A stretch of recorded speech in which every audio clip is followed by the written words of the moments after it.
9/11 हमले वाली तस्वीर एक बार फिर से सामने आई। इतिहास ने फिर से खुद को दोहराया। इस हमले की भयावह तस्वीर अब सबके सामने आई, जिसे देखकर सबकी रूह कांप गई।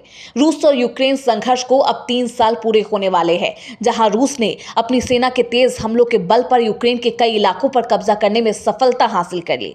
वहीं यूक्रेन भी रूस के कुछ इलाकों में हमले कर राष्ट्रपति पुतिन को समझौते के लिए मजबूर करने की कोशिश में जुटा है। इसी बीच एक और वीडियो सामने आता है इस युद्ध की भयावह तस्वीरें लेकर, जिसे इस युद्ध का नया मोड़ लेने की संभावना भी है।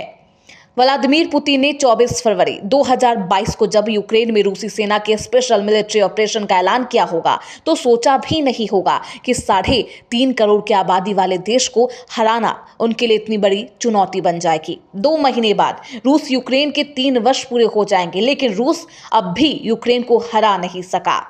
इसके उलट व्लादिमीर जेलेंस्की के नेतृत्व में यूक्रेन पुतिन और उनके देश को आए दिन नए नए जख्म दे रहा है, चोट पर चोट किए जा रहा है। ताजा मामला कजान शहर का है। ये तस्वीरें कजान की है, जहां यूक्रेन ने 9/11 की तरह रिहायशी इमारतों पर किलर ड्रोन से कम 8 अटैक किए हैं, जिसने रूस के एयर डिफेंस सिस्टम की कलई खोल दी है। दरअसल यूक्रेन के कुछ ड्रोन्स ने न सिर्फ रूस की सीमा को पार किया, बल्कि सीमा से 13,000 से ज्यादा किलोमीटर उस कजान शहर तक पहुंच गए, जहां इसी साल रूस ने ब्रिक्स सम्मेलन की मेजबानी की थी। इतना ही नहीं, इन ड्रोन्स ने रूस पर हमलों को बिल्कुल उसी तरह से अंजाम दिया जैसे आतंकी संगठन अल कायदा ने अमेरिका के खिलाफ साल 2001 में 9/11 हमलों को अंजाम दिया था। यूक्रेन के कम से कम 3 ड्रोन्स कजान में सीधा 3 रिहायशी इमारतों में घुस जाते हैं। इस घटना की कई वीडियो सोशल मीडिया पर वायरल है, जो तहलका मचा रहे हैं। युद्ध की ये भयावह तस्वीरें हैं जो आप अभी देख सकते हैं। रूस के खिलाफ यूक्रेन की तरफ से कामिकाजे ड्रोन्स के इस्तेमाल की बात सामने आ रही है। रूसी सैन्य अफसरों के मुताबिक इस हमले के बाद भी यूक्रेन ने 3 लहरों में फिक्स्ड विंग्स ड्रोन भेजे हैं। रूस का कहना है कि इनमें से 3 को एयर डिफेंस सिस्टम की मदद से मार गिराया गया। इसके अलावा 3 को इलेक्ट्रॉनिक वॉरफेयर सिस्टम के जरिए तबाह कर दिया गया।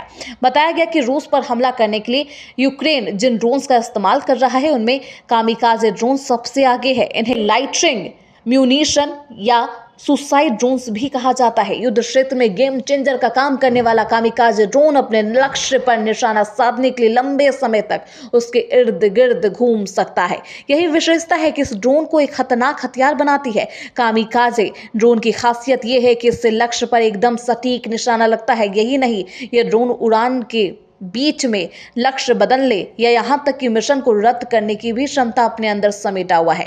इस ड्रोन में इनबिल्ट वॉरहेड होता है, जो कि लक्ष्य तक पहुंचते ही जोरदार तबाही मचाता है। कामिकाजे ड्रोन्स अपनी क्षमता के हिसाब से दुश्मन के क्षेत्र में कई किलोमीटर तक की दूरी तय कर सकते हैं। अब तक ये साफ कर दिया है कि यूक्रेन ने रूस में इतना अंदर घुसकर मारने की हिम्मत है कि वो अब रूस का नामो निशान मिटा सकता है। और ऐसे में अब रूस को सोचना होगा कि क्या उसने सही कदम उठाया या फिर गलत। अब युद्ध की तस्वीरें और किस तरीके से बदलती है, देखना बेहद दिलचस्प होगा।